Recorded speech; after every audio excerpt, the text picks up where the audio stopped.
শেফালি গল্পবুড়িতে আপনাদেরকে স্বাগত জানাচ্ছি। আজ শুনবেন প্রখ্যাত কথাসাহিত্যিক হুমায়ূন আহমেদ রচিত ছোট গল্প অয়ময়। বদরুল আলম সাহেব তারাবি নামাজ পড়তে যাবেন কি মনে করে যেন বাংলা ঘরে উকি দিলেন। ঘর অন্ধকার, অথচ তিনি সন্ধ্যাবেলায় মাগরিবের নামাজে দাঁড়াবার আগেই বলেছিলেন বাংলা ঘরে যেন বাতি দেওয়া হয়। এরা কেউ কথা শোনে না। রাগে তার শরীর কাঁপতে লাগলো। ইদানিং তার এই সমস্যা হয়েছে, রেগে গেলে শরীর কাঁপে। বাংলা ঘরে বেশিক্ষণ দাঁড়িয়ে থাকা অসম্ভব ব্যাপার। বিকট দুর্গন্ধ। মানুষের শরীর পচে গেলে এমন ভয়াবহ ব্যাপার হয় কে জানত। দুর্গন্ধ নাকের ভেতর দিয়ে ঘ্যাত করে মাথায় চলে যায়। মাথা ঝিমঝিম করে।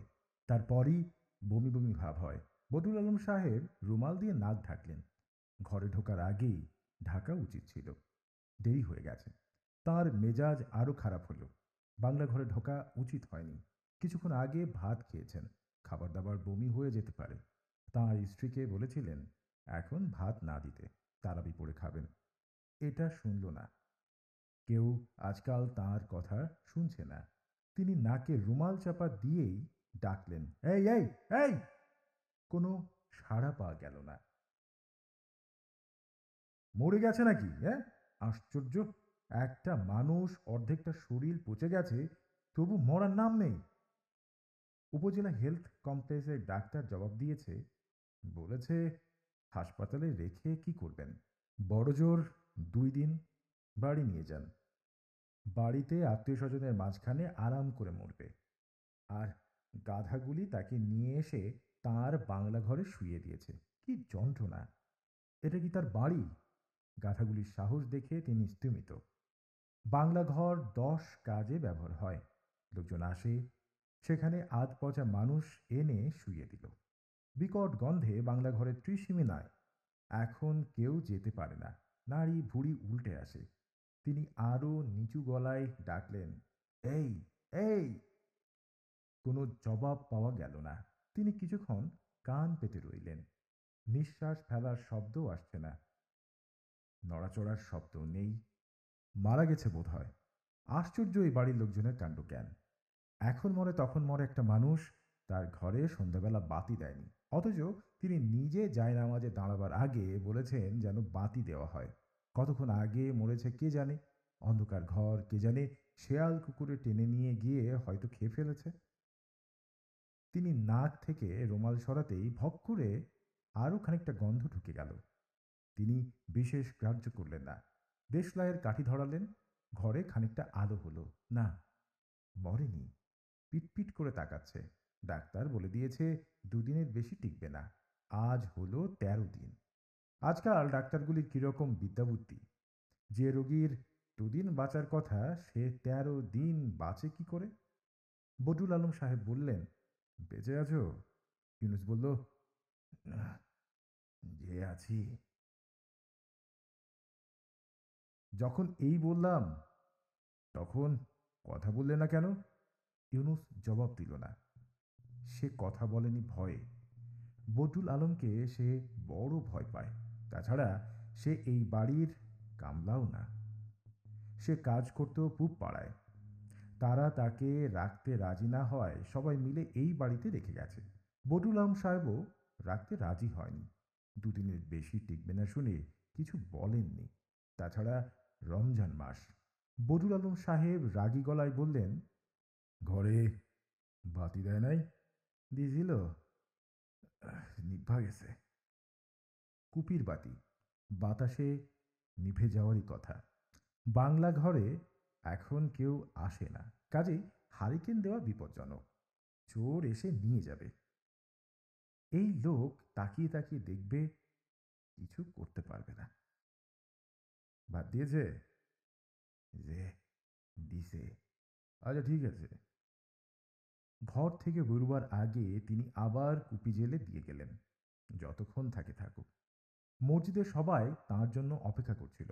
তিনি যাওয়া মাত্র তারাবির নামাজ শুরু হলো। নামাজ শেষ হতে তেমন সময় লাগলো না, কিন্তু দোয়া আর যেন শেষ হতেই চায় না। এক দোয়ায় বাংলা, উর্দু, আরবি, নানান ভাষা। এই মৌলানা সাহেবের চাকরি এখনো স্থায়ী হয়নি। রমজান মাসে তার কাজকর্ম দেখে তারপর স্থায়ী করা হবে, তেমন কথা হয়েছে। ব্যাটা সে কারণেই দোয়ার মাধ্যমে কাজকর্ম দেখাচ্ছে। দোয়ার শেষ পর্যায়ে আবার ফুঁপিয়ে ফুঁপিয়ে কান্না, বড়ই বিরক্তিকর। বদরুল আলম সাহেব ঠিক করে রাখলেন আজ মৌলানাকে দু একটা কথা বলবেন। তিনি মসজিদ কমিটির সভাপতি, তার পক্ষে এইসব বলা ভালো দেখায় না। তবু বলতে হবে, মানুষের কাজকর্ম আছে, সারা রাত জেগে দোয়া পড়লে তো হবে না। মৌলানা সাহেব দোয়ার শেষ পর্যায়ে চলে এসেছেন। ওগো পেয়ারা নবীর পেয়ারা দোস্ত, তোমার কাছে হাত না তুললে আমরা কার কাছে হাত তুলব? কারণ তুমি নিজেই কোরআন মাজিদে বলেছ, তিনি বহমান রেখেছেন দুটি বিশাল জলরাশিকে, তাদের দুয়ের মধ্যে রয়েছে কুদরতি পর্দা। বদরুল আলম সাহেবের বিরক্তির সীমা রইল না। আজ রাতে দোয়া মনে হচ্ছে শেষ হবে না। মৌলানাকে সাবধান করে দিতে হবে। কিছু না বলাই লাই পেয়ে যাচ্ছে। দোয়া শেষ হয়। বদরুল আলম সাহেব গম্ভীর গলায় বললেন, মৌলানা সাহেব, আপনার সঙ্গে একটা কথা ছিল। তাঁর গলার স্বরেই মৌলানা আতঙ্কগ্রস্ত হয়ে পড়ল। তিনি কি বলবেন তা না শুনেই বলল, আপনার কথা মতো আমি গেছিলাম, সে রাজি হয় না। এই কাজ তো জবরদস্তিতে হয় না। যদি বলেন আজ না হয় আরেকবার যাব।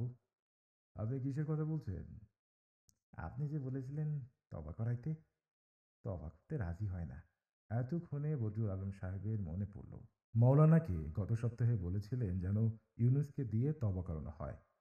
একবার তবা করে ফেললে 3 দিনের ভেতর ঘটনা ঘটে যায়। তার ধারণা ছিল মৌলানা তবা করিয়েছে।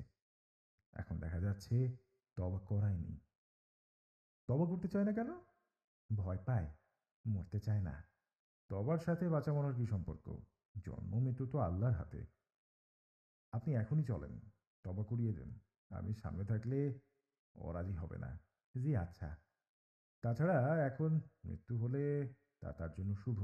রমজান মাসে মৃত্যু সরাসরি জান্নাতের দরজা। কি বলেন আপনারা? সবাই হ্যাঁ সূচক মাথা নাড়ল। একজন বলল, এর জন্য আপনি যা করছেন তা বাপ মাও করতো না। বাপ মার অধিক করেছেন আপনি। বদরুল আলম সাহেব উদাস গলায় বললেন, আমি তো করার কেউ না, যার করার তিনি করেন। আমরা হলাম উপলক্ষ। ওই দিন মিয়াবাড়ির কুদ্দুস সাহেব আসছিলেন। তিনি বললেন, আপনি করছেন কি? ওরে অন্য কোনোখানে ফালাইয়ে দিয়ে আসেন। আমি বললাম, রমজান মাসে এরকম কথা মুখে আনবেন না কুদ্দুস সাহেব। ইউনুসকে এক ধমক দিতেই সে তবা করতে রাজি হয়ে গেল। মৌলানা সাহেব বললেন, এবার আল্লাহ পাক তোমাকে আজাব থেকে মুক্তি দিবেন। তাছাড়া তুমি এখন 7 দিনের শিশুর মতো পবিত্র, সরাসরি জান্নাতে দাখিল হবে। বুঝতে পারলা? যে পারছি। কারো উপরে কোনো দাবি দাওয়া রাখবে না। দাবি দাওয়া তুলে নাও। যে আচ্ছা। বললে তো হবে না। বলো, কারো উপরে কোনো দাবি দাওয়া নাই? কারো উপরে কোনো দাবি দাওয়া নাই। মৌলানা সাহেব থাকেন মসজিদে। মসজিদ কমিটির পক্ষ থেকে তাকে মসজিদের পাশে একটা ঘর তুলে দেওয়ার কথা। এখনো তোলা হয়নি।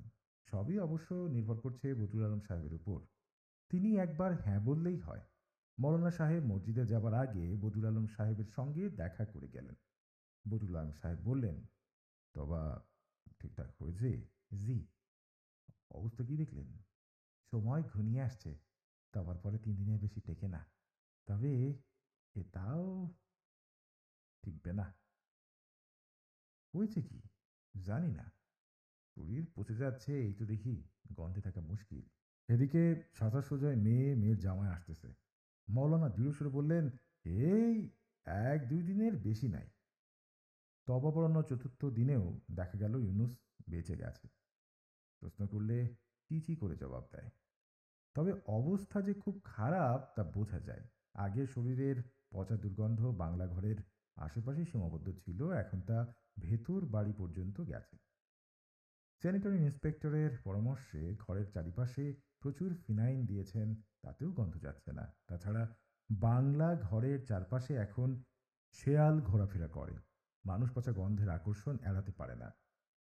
বদরুল আলম সাহেব নাকে রুমাল চাপা দিয়ে দেখতে গেলেন। কিরে, অবস্থা কি? যে ভালো। ভালো হলেই ভালো। রাইতে বড় ভয় লাগে। ভয় লাগে কেন? কি যেন চারিপাশে ঘোরাফেরা করে। চোখে দেখি না, খালি কথা শুনি। মৌলানা সাহেব এসব শুনে বললেন, সময় ঘনায় আসছে। আজরাইল চারপাশে ঘোরাফেরা করে। মৌলানার উপর বিরক্তিতে বদরুল আলম সাহেবের গা জ্বলে যায়। কি সব কথা! আজরাইল ঘোরাফেরা করে?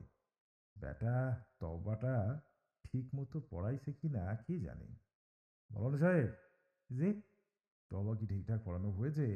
জি, তা হইছে। দেখেন, আরেকবার পড়াবেন কিনা। কষ্ট পাচ্ছে এই জন্য বলতেছি, অন্য কিছু না। আজ আরেকবার পড়িয়ে দিব। কোনো অসুবিধা নাই। তওবা দিনের মধ্যে ২ বারও পড়া যায়। কোনো অসুবিধা নাই। এই প্রসঙ্গে রসুলল্লাহর একটা হাদিস আছে। পেয়ারা নবী বলেছেন, আচ্ছা থাক, আরেকদিন শুনবো। মৌলানা সাহেব বললেন, অনেক সময় মনের মধ্যে কোনো আফসোস থাকলে জব বাহির হইতে চায় না। জিজ্ঞেস কইরা দেখা দরকার কিছু খাইতে চাই কিনা, কাউরে দেখতে চাই কিনা। আচ্ছা, একটা খোঁজ নিব। দ্বিতীয়বার তওবার কথা শুনে ইউনুস বেশ অবাক হলো।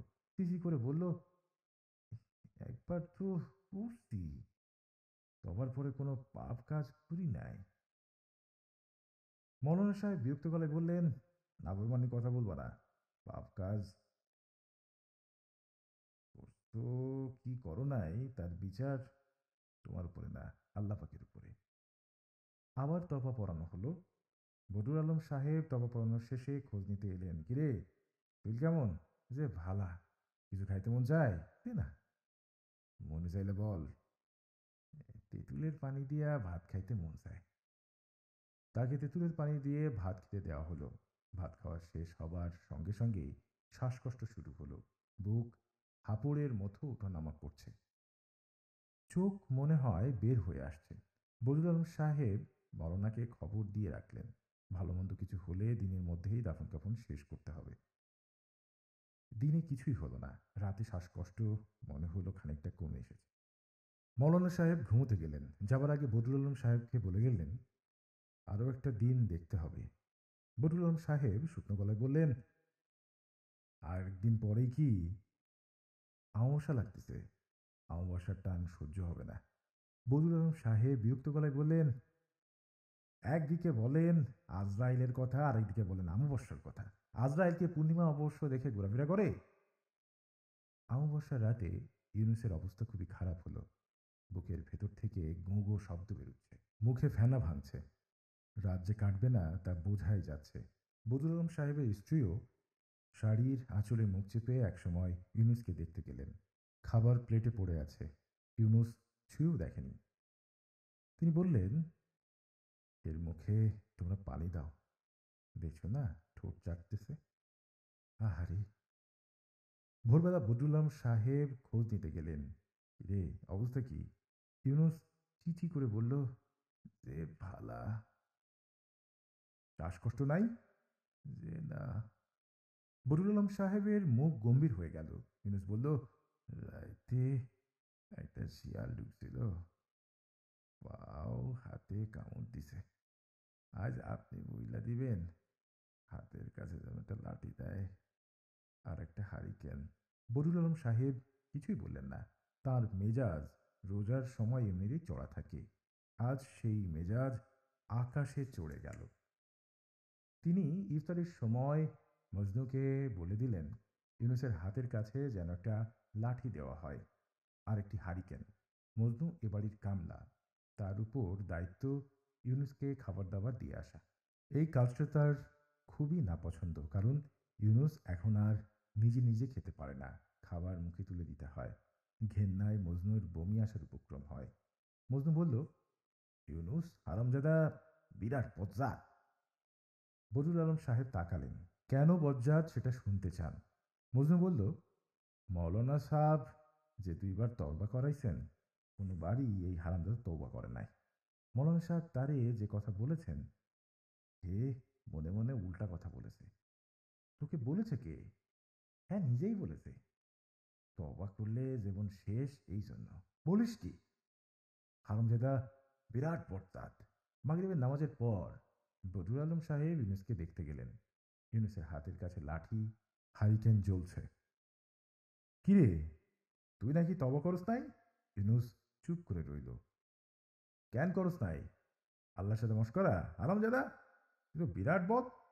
ইউনুস ক্ষীণস্বরে বলল, মরতে চাই না। দীর্ঘ সময় বদরুল আলম সাহেব ইউনুসের দিকে তাকিয়ে রইল। তার একটা পা ফুলে কোল বালিশের মতো হয়ে গেছে। এই পায়ে বোধহয় শেয়াল কামড় দিয়েছে।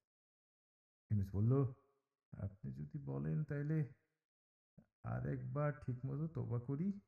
থাক, তার আর দরকার নাই। তোর যখন অতই বাঁচনের শখ, দেখি একটা চেষ্টা কইরা চল, তোরে ময়মনসিংহ নিয়ে যাই, দেখি কি অবস্থা। ইউনুস মনে হয় কথাগুলি ঠিক বুঝতে পারে না, ঘোর লাগা চোখে তাকিয়ে থাকে। বজুলাম সাহেব রাতেই মহিষের গাড়ি ব্যবস্থা করেন।